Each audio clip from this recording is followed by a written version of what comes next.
In last week's class, we introduced the idea of research design validity. So, different ways that a study establishes that its results are internally and externally consistent. Today, we're going to start looking at different threats to validity, these biases that, when you're evaluating a study, you want to look for to see if they may have affected the results.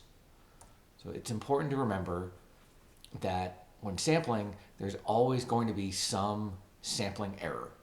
There's always going to be some difference between your sample average and the population that you're trying to represent. The way you address this is try to use a larger sample and use probability sampling techniques. But sampling error is not something that you're going to be looking for the study to measure or explicitly address. Selection bias in sampling happens when there's some sort of key difference, important difference between your sample and the population.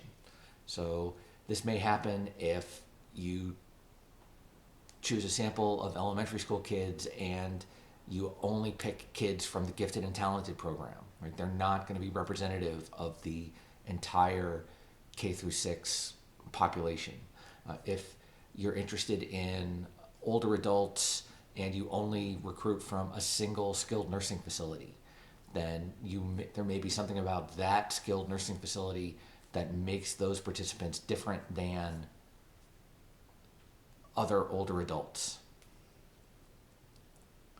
Volunteer bias, this happens when you use a volunteer sample, and we know that volunteers tend to be more motivated. So the people who see your advertisement and contact you are more motivated to be in your study than people who saw your advertisement and didn't call you. And what happens is this tends to favor the intervention. So if you're doing a study on study skills, then and you use volunteers for your study, you're probably going to get people who want to increase their study skills. If you're doing a study on weight loss, then your volunteers are probably motivated to lose weight. And in these cases, they will probably work harder and make the intervention look better than it would with a true non-probability sample. Referral bias. So when you're asking clinicians or teachers to refer people to you for your study, they're probably going to refer the people they think are going to do best in your study. Right? They're probably not going to give you their worst, most difficult clients or students. They're going to give you students that they think are going to follow the protocols and follow the intervention and be motivated to do the work. A small sample can bias a study in two different ways. If you have a small sample, any outliers have a greater impact. If you're doing a study on running speed and you have a small sample of 5 subjects and one of them is Usain Bolt, your average running speed is going to be really skewed by Usain Bolt.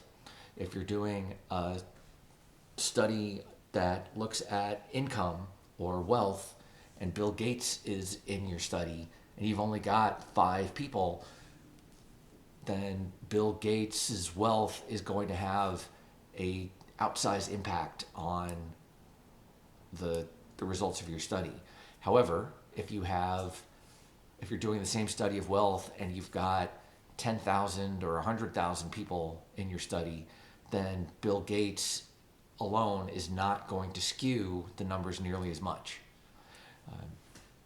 The other way that a small sample can bias your results is in terms of statistical inference, and we'll get to that in a later class.